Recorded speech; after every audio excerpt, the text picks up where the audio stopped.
So, Wemby's first Summer League game is in the books, and you know the internet had fun with this one, with their nature, and I will have some fun with it too, but memes or whatnot, thank god I no longer engage or care with these trolls and everything, except when I troll here a bit, but I think you can pretty easily tell when I troll here, and it's not really even trolling, because I'm usually somewhere right in the middle, right? Because I usually give a little trolling, and then I also just go to the other side and defend the guy. So yeah, I'm probably not the greatest troll in this universe, but hey, that's what makes me me. And let's actually talk about the game, because Wemby did start off fairly well. Had a nice end one finish and an incredible sequence on the defensive end that I'm pretty sure you're seeing right now.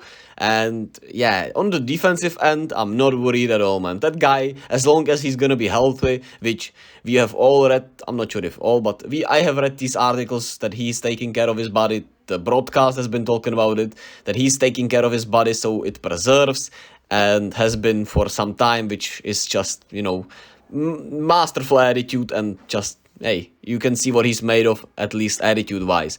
And the awareness, the positioning, and even switching-wise was pretty solid. Brandon Miller got switched with him many times, and he did get him once with a nice inside-out double cross, but he held up really well otherwise, and you can just see he will be a defensive player of the year type player, man. There's no doubt in my mind, which is insane.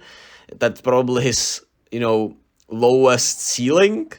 Lowest ceiling. Does that make sense? Lowest ceiling? I guess so. And the floor. That's the word I'm looking for. But he got dunked on by Kai Jones, so yeah, that's gonna be the internet's vibe. And hey, Kai Jones has been about the only genuine positive with this Hornets Summer League team, so shout out to Kai Jones. Let's look at the side of, the people are clowning the most. And I, for one, am not overly concerned, because I did not believe his jumper, was that developed and that precise to begin with. And I thought on offense he was going to be more of a project than a done deal. And from what I watched,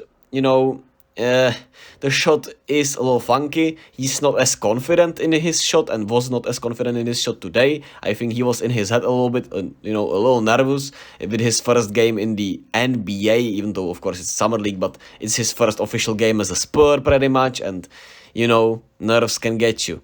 And he was not confident in his shot, not confident posting up, which I hope we see a little more of post-ups, and at least, to utilize his passing, which was quite, surprising. I'm not sure if surprisingly, but it was really good tonight.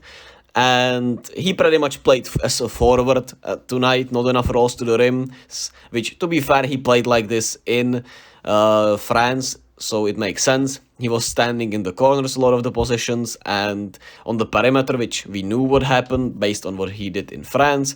And some of the shot selection was rough, especially in that fourth quarter where he was clearly started pressing a little too much, but he showcased some really good passing. The drives were really rough with his handle, even though the handle looks tight.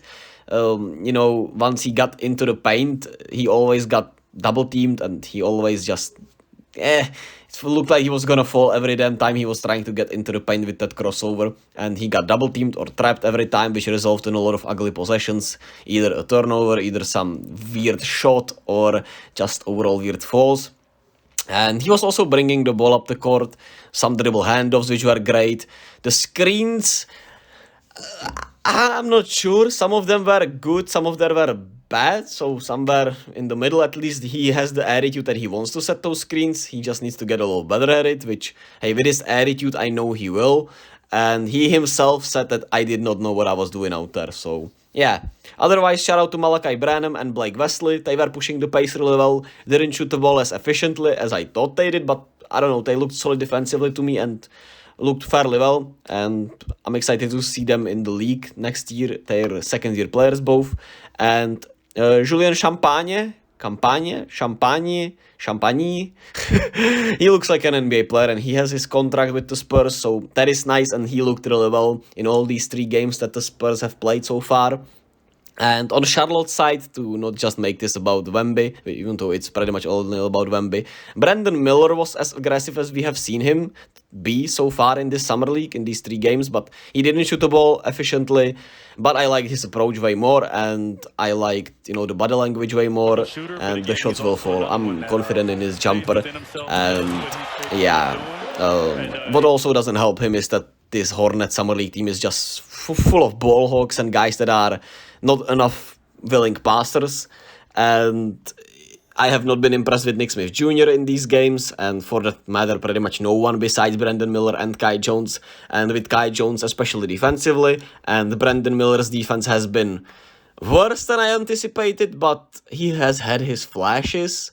So I'm not sure what to make of it, but I just know offensively he'll be much better when LaMelo is playing with him, who will move the ball much better, and when he's with Steve Clifford and the main team, because this Summer League team is just weird and the body language is weird, and yeah, I mean, it's the Hornets, I guess. Little to no ball movement, yeah. But I'm excited to see him with LaMelo. A really rough matchup, showcase, however you want to call it, between these two, between the number 1 and number 2 pick. Let me know your thoughts. Did you watch this game? What do you think is Wemby's floor, ceiling, however you want to call it? And yeah, I'll make video about Portland and Houston because Scoot against Amen was much better, even though both got injured. But I'll talk about it in the next video.